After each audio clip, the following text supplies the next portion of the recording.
What's your dream? What's your goal? What's your motivation? What's important to you? What's your passion? What can you do to change the world? This is What's Involved. Conversations with thought leaders and change makers from around the world. Hear stories of hope and inspiration to help motivate people like you to live your life, find your passion, and live your dream. Together, we can all bring positive change to our world. Now, here's your host, David Watts. And once again, it is another edition of What's Involved. And I've been looking forward to talking to these guys. And also, feeling a little jealous. Who am I talking about and what am I talking about? Well, I'm talking about Andrew Ray and Peter Neville. And they've just released a book recently called Memoirs of a Safari Guide. And I got to tell you, it's probably one of the best books I've read, and not just because I've been in the industry and I can relate to so many of these things, and more to the unsaid things, having been there. But anyway, we're going to get into all of this. Andrew, Peter, good day. Welcome. Great to have you on the show with us. Much obliged. Thanks for having us. Right, now that we got the intro part out of the way, let's just get straight in. We'll start with you, Andrew. Give us a bit of your background, a bit of your history. You were born amidst the sprawling plains of Africa. However it was for you, let us know. Sure. Yeah, David, I born and raised in northern suburban Joburg in the 70s.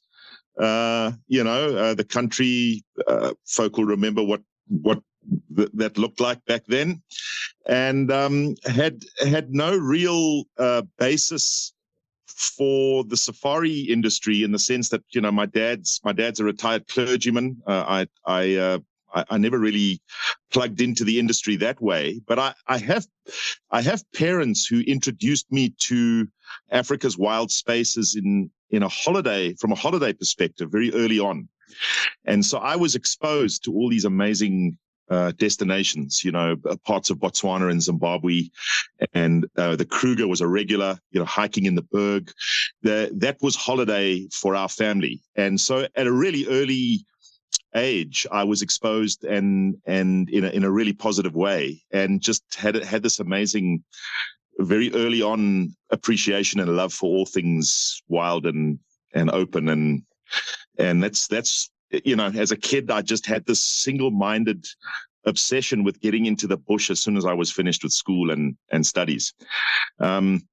University, I studied nature conservation, and moved into the industry in the early 90s as the country and its politics were changing, and kind of by happenstance found myself in the safari industry, and found out that I really loved it. I loved engaging with people and showing these beautiful places to them, and that was 30 years ago. I haven't looked back.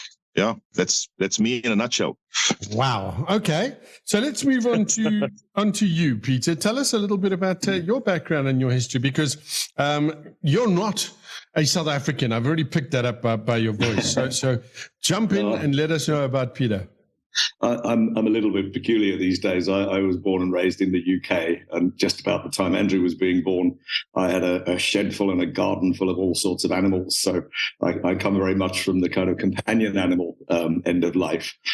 I now live in Croatia, and I have a Finnish residency. So life gets more and more crazy. But back in the early 80s, my brother drove a Land Rover from London to Nairobi. And when he got there and done it, he invited me to come out and take over the Land Rover and drive around Kenya. And I'd never been out of Europe at that point. So I duly did, and I spent 2 or 3 months from north to south, east to west in Kenya, and I got infected. With the Africa bug, and it's like malaria. You never get rid of it. Once it's in your system, once you've sat in a herd of 500 elephants, once you've been caught outside the truck and heard a lion 2 feet away, you are infected. And so I contrived, to get back to Africa, and I didn't really make it. I went on a different career in animal behaviour in the UK, And I didn't really get back to Africa until I was invited by the lovely South African Veterinary Association to come out and give a series of lectures in 1991. So I then was lucky enough at someone else's expense to tour your lovely country.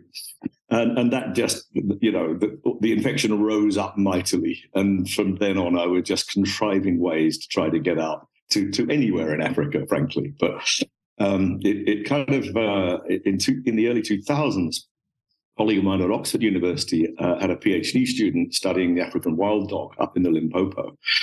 And I was heading down to give another lecture, actually, in Cape Town.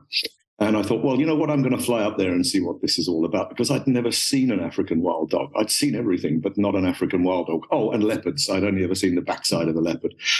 So I went out there and had a wonderful time. I thought, you know what, I can start running safaris here. I've got lots of dog and cat and veterinary colleagues by now. I was teaching in America by then at the Ohio State University. And I thought, I'm going to put group trips on. So I did, and that all went extremely well. I still never saw, I saw lots of wild dogs, but I never saw more than the backside of a leopard until 2015, when I wanted to put a trip together for family and friends, and a mutual friend, Wendy Collinson, as was, introduced me to Andrew. And from then on, my old life dissipated and my new life started. I was in. It took me a long time, but now my life is all about running backwards and forwards to Africa all the time with Andrew, and he's a amazing company, Ray Safaris. So it's a tough life, eh? It's a nemesis. Yeah, it really is. I couldn't be happier. Now, Andrew, sorry, Peter. Andrew, just tell me quickly. So you guys got together initially for a safari, and while you're on the vehicle driving around, and I want to get into why the car was called Biscuit, but did you and Peter hit it off straight away, or did he exhibit that level of passion and knowledge? Did you see that little sparkle? Because I've noticed all of us who love nature, the environment, wildlife, particularly going into the big 5 areas, we've got a little twinkle in our eye, and that tends to dull when we're not there. But did you notice that? Sure, absolutely. For me, it was a kindred spirit. The fact that we laugh at the same stuff. We're mad about Monty Python and the Goons and that kind of British humor, or off kilter British humor. We kind of, there's a great kind of guiding chemistry, and it goes way more than just one's knowledge and experience. And Peter's enormously knowledgeable. It's that chemistry surrounding hosting clients and people having a good time. And he was the whole package, and we became this kind of weird duo that just sort of fed off one another's sense of humor and ability to tell yarns and create stories. And Peter's angle on animal behavior injects a very interesting component into guiding. I've always been this interpretive guy. I think we all were raised to interpret what you're seeing, and this kind of safari guiding structured thing that we're all used to. And in comes this behaviorist, this professor in animal behavior, who starts looking at things from a very different perspective, and he tells the story in a really emphatic and profound way, how brain and chemistry dictates how the animal moves. And when that's put onto the back of a safari vehicle, people are fascinated. And I watched this and looking at people eating out of his hand while he's busy talking about what this lioness is busy doing. And I just thought, I've got to get this guy onto every safari vehicle anywhere in Africa that I can, because it's an unusual and fascinating angle. And that safari in 2015, we sat on this.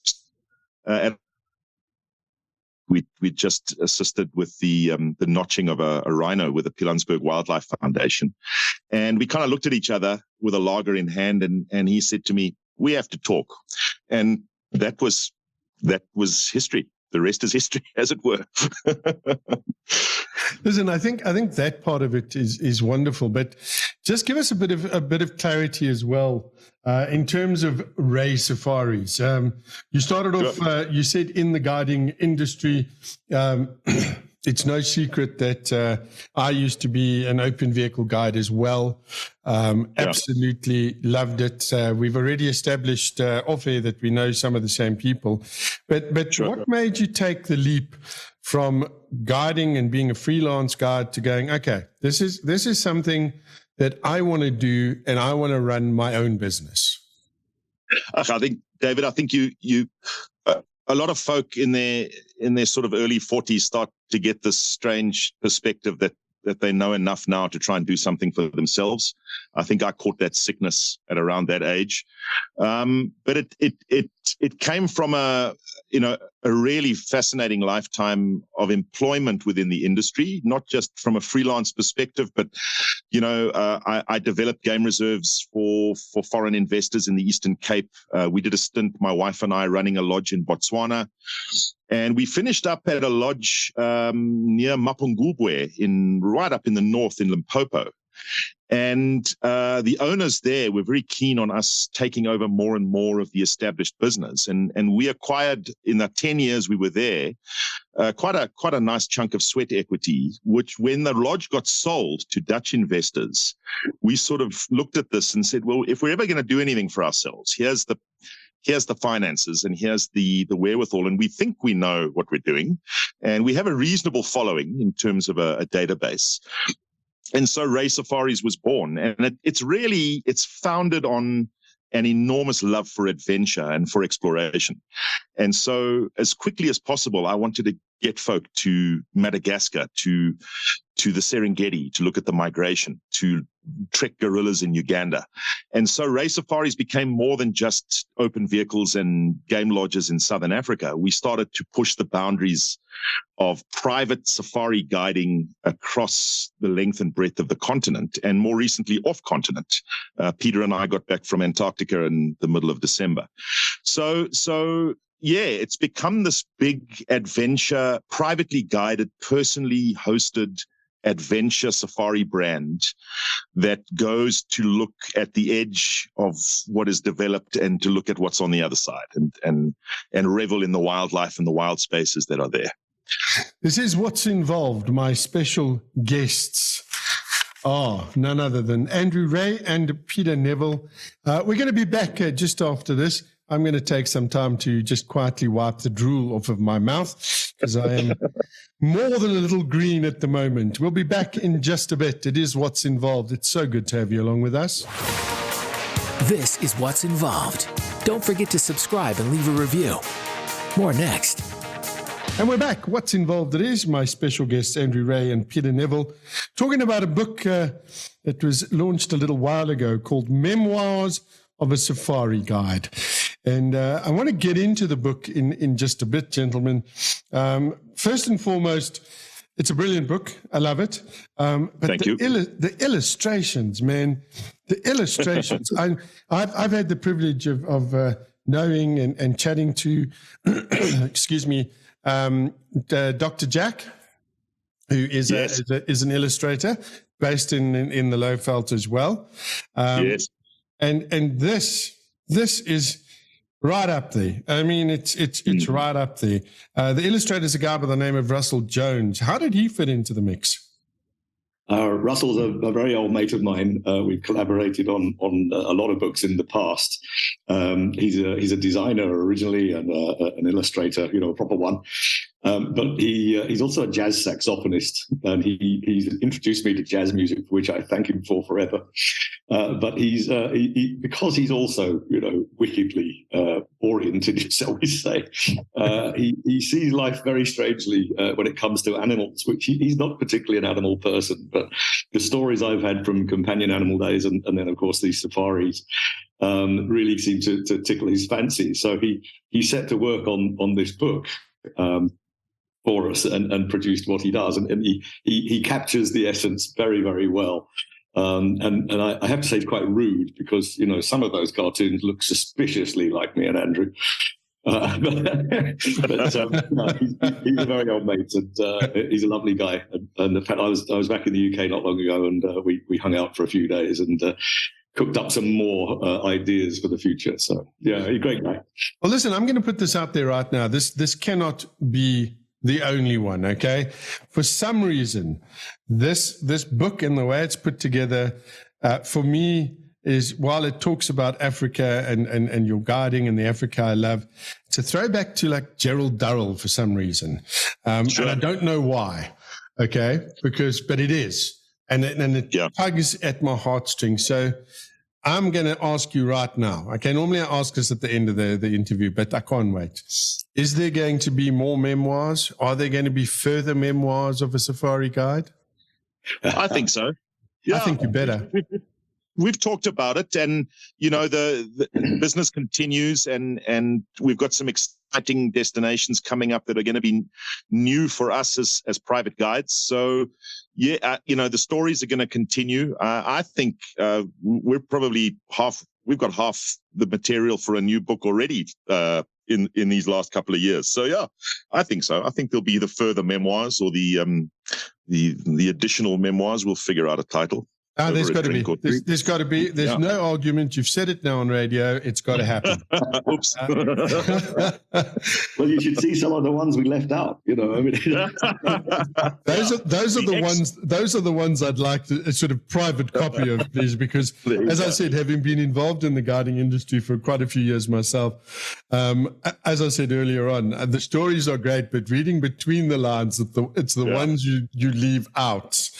I have some that I actually still blush when I remember back to them. But anyway, so now you've got this, and you're sounding, both of you, exceptionally sort of happy and positive and everything. I know, because I'm still in touch with a lot of the guides, COVID wiped them out. COVID wiped tourism out. And I saw people whose lives were guiding not being able to get into the bush, not being able to do anything. I was fortunate that I'd moved away. We're in Pretoria East at the moment, and I'm lucky enough to live on a nice big plot with all sorts of natural bush and a fair amount of wildlife that wanders around you. Nothing big and dangerous, though. So that's kind of kept me a bit sane. But the rest of these guys, how did it affect you guys? Well, you're holding a copy of one of the products of lockdown. I mean, essentially, Peter and I, during hard lockdown, wrote books. He was sitting in Finland. Finnish winters are not particularly pleasant. I don't know by personal experience, but he can tell you, I'm sure. And actually, Peter conjured up this idea of, man, we're climbing the walls here. Let's start collaborating on a book. And so sanity was maintained on the basis that we had some projects to work on, and that's what we did, certainly.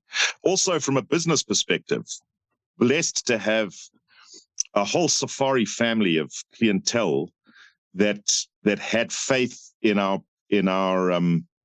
brand and didn't want their deposits back or anything like that. They postponed everything down the line until COVID was essentially not a thing anymore, and we could resume. And on the basis of that kind of faith and trust, we were able to tick along through those 2 dark years. So incredibly fortunate. I'm incredibly glad that you did manage to tick along, and I'm still baffled about the fact that for 2 years we had COVID and the world was coming to an end. Sure. And one day we woke up and went, it's not so serious. Carry on, just carry on life. Yeah. And I was like, what?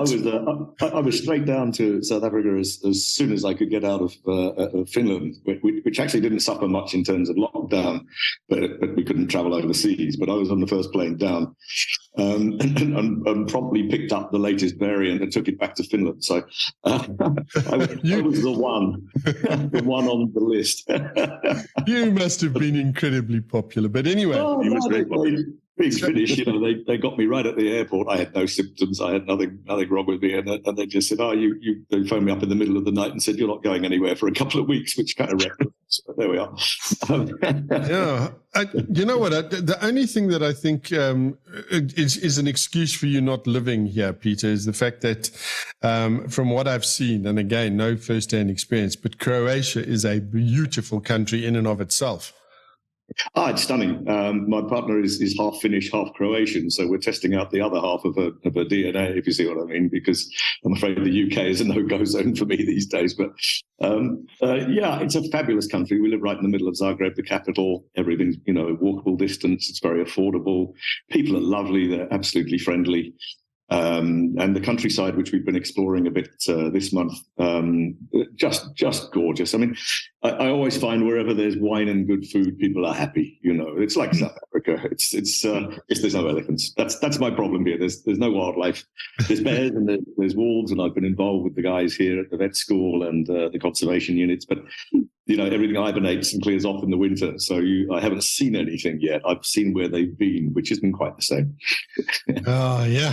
Anyway, listen, we've got to talk about the book. We're going to do that when we come back. This is What's Involved. My special guests, Andrew Ray and Peter Neville. We're talking about their book, Memoirs of a Safari Guide. Even if you're not remotely into wildlife or safaris or anything like that, but you are looking for entertainment and a damn good laugh, this is a book for you. Go out, get it. We'll discuss where you can get it a little later on as well. But we will be back and finding out about some of the stories in just a little bit. Thank you for being with us. We'll be back in a bit.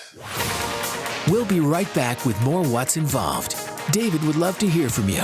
To leave a voice message, visit what'sinvolved.com and click Drop Me a Voice Note.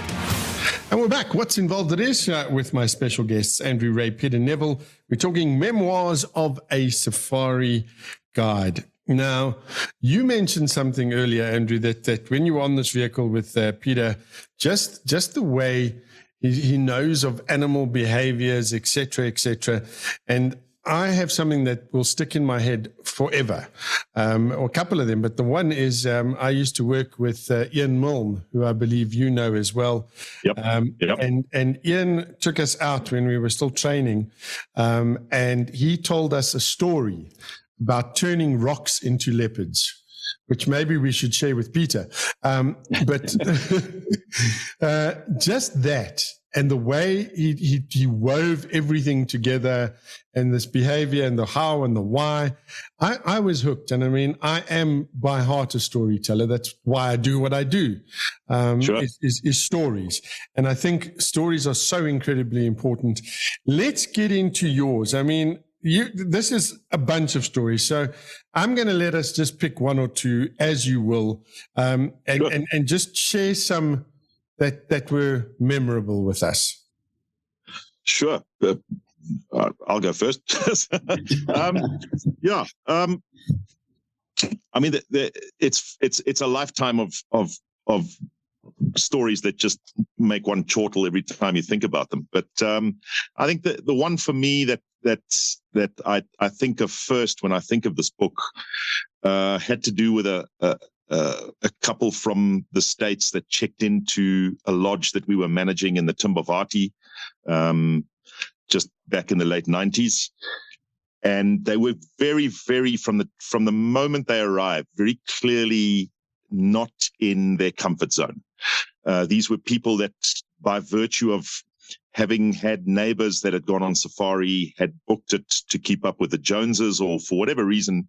But these were not nature people. They were not folk that generally took holidays of this type, and had now come rattling to Africa on an airplane, and a long sort of 5-6 hour transfer down from Joburg down to the Lowveld, getting ever more progressively into wilderness and dirt roads and corrugations and elephants and things like that. So by the time they arrived at the lodge, they hadn't even started the safari yet, and the eyes were wide, and anything that hissed or creaked, they were on edge and looking around.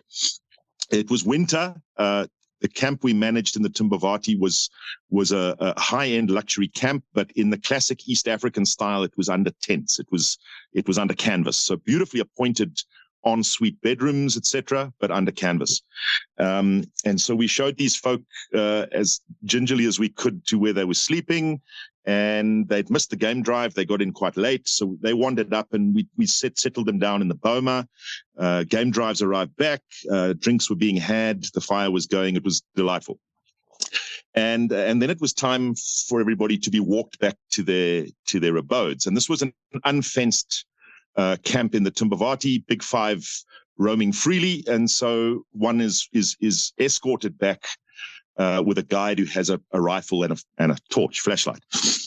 And it was winter.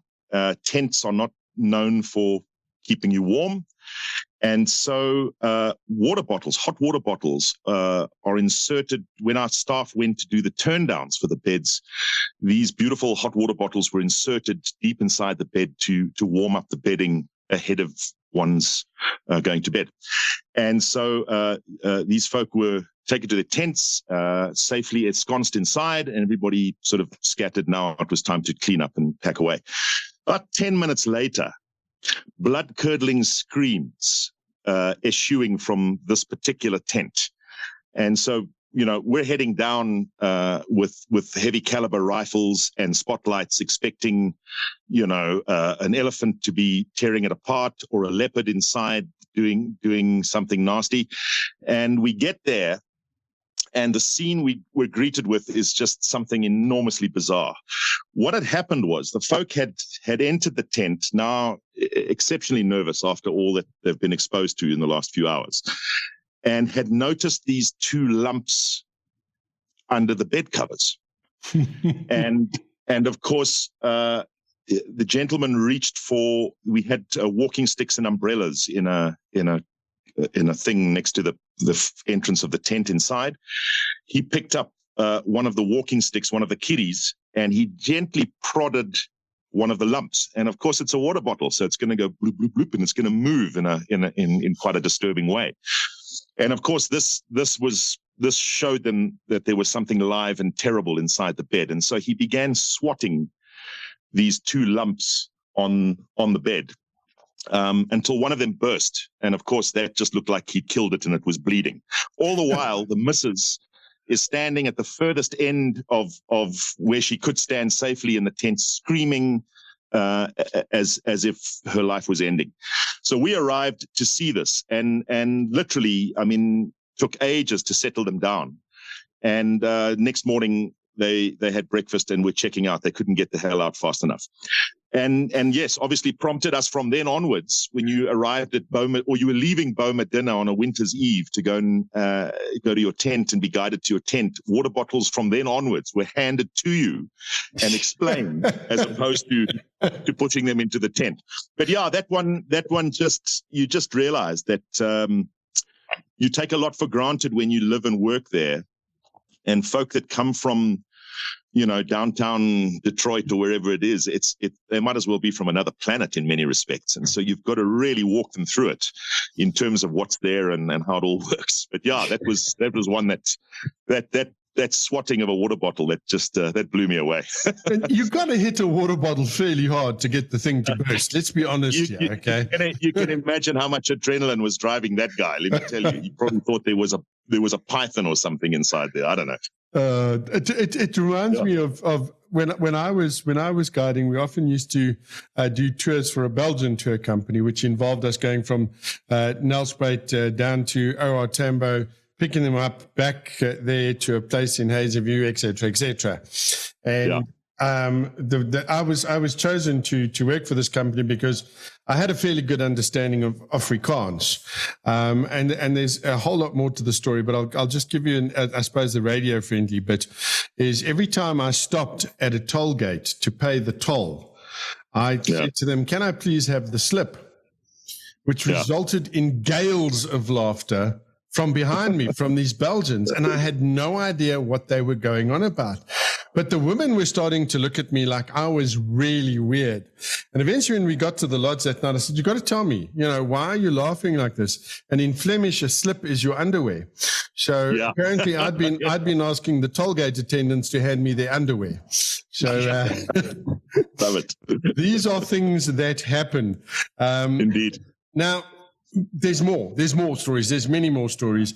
One of the things, though, that I've grown to love over the years is the honey badger.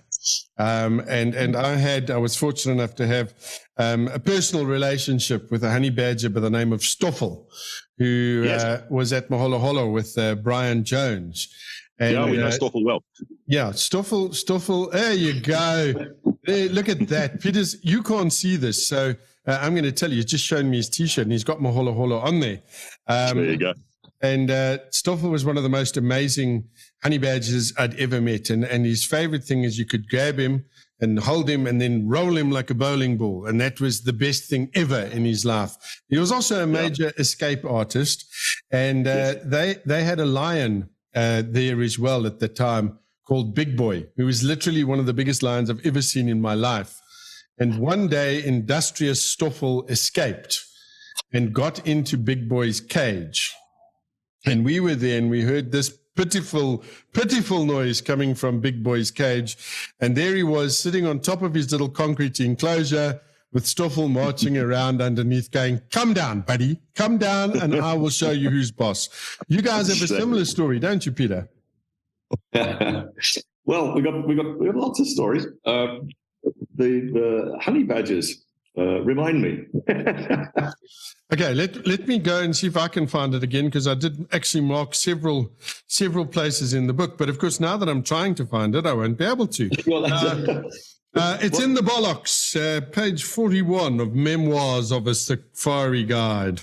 And I just love the cartoon there with this lion facing this honey badger, and the honey badger's going, "Go ahead, punk, make my day." I think it's elementary stories. it revolved. I think it revolved around just the amongst certain ethnicities in Southern Africa. There's this belief that honey badgers, in order to overpower an animal of the male gender, especially a bigger animal, they go straight for the scrotum, and on that basis. When we were on foot safari, and I had trackers or colleagues with me from the Shangaan tribe, and if we encountered honey badger on those walks, you'd find them moving quickly in the opposite direction with both hands, protecting their crotch.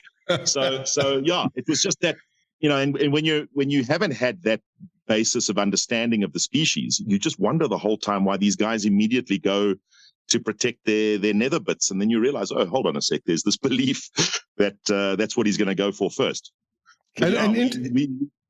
Interestingly enough, I mean, the Shangaan people, when we were up in our training area, we had Gideon, he was our Shangaan tracker, and they are pretty much fearless, eh?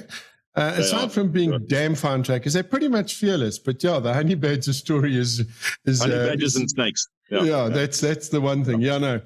Actually, I do have a honey badger story, which where my brain was going when you asked me about honey badgers. But it's not in the book. It's funny; it'll be in the next book.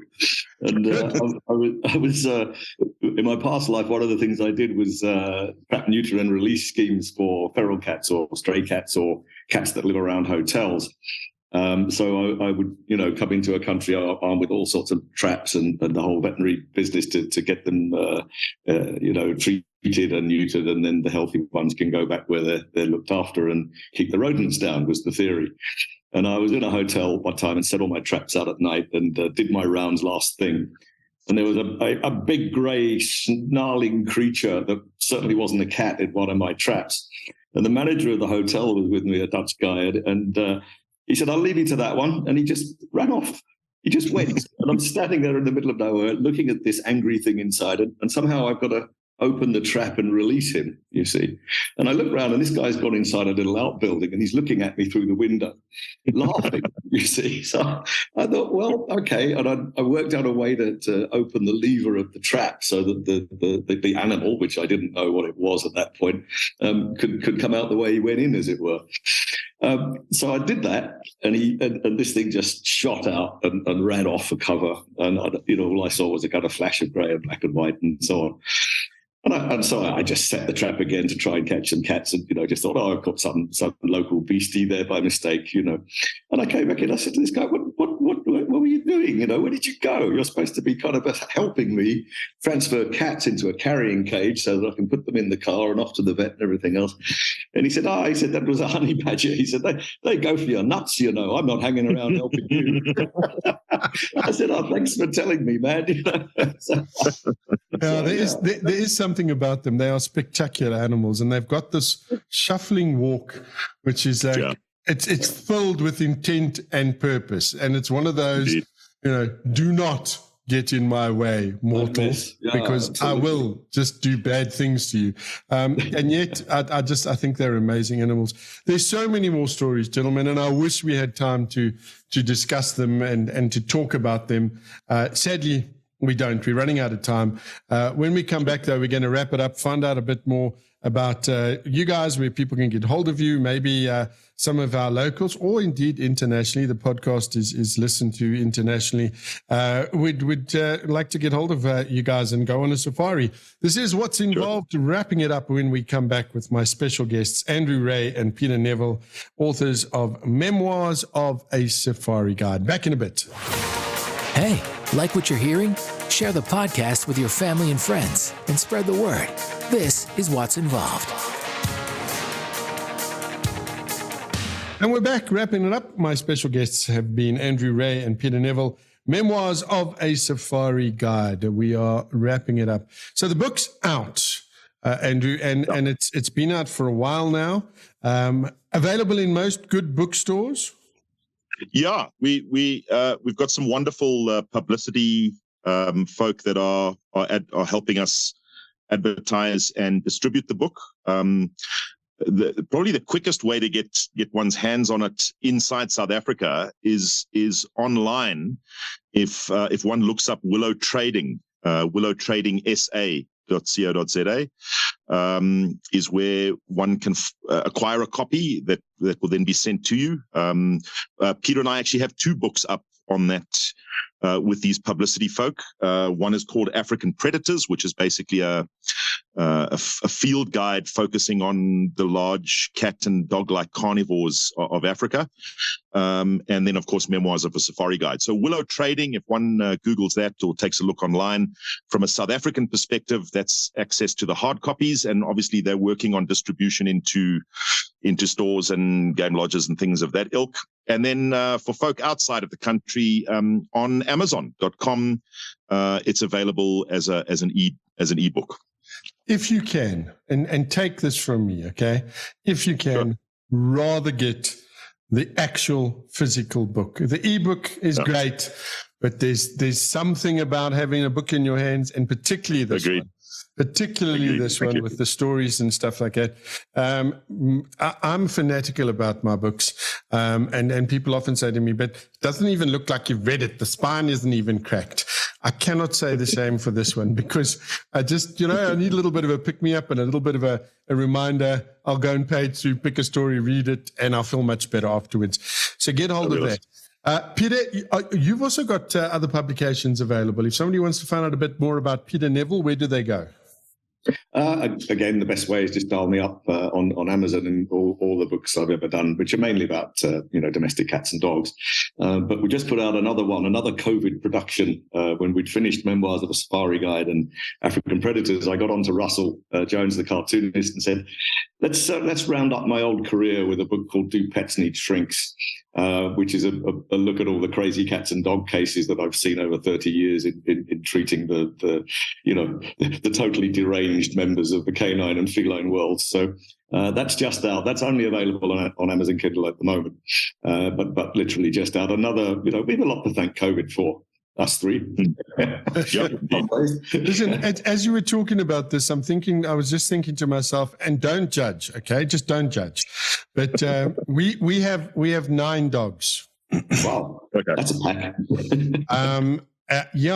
And we've got, so of those 9 dogs, there are 4 Jack Russells, 1 Dachshund, and then we move on to a Staffy Cross Bull Terrier, and 2 Rottweilers. Good. And our belief and our, how we wanted our perfect life to be is that they would all live happily together.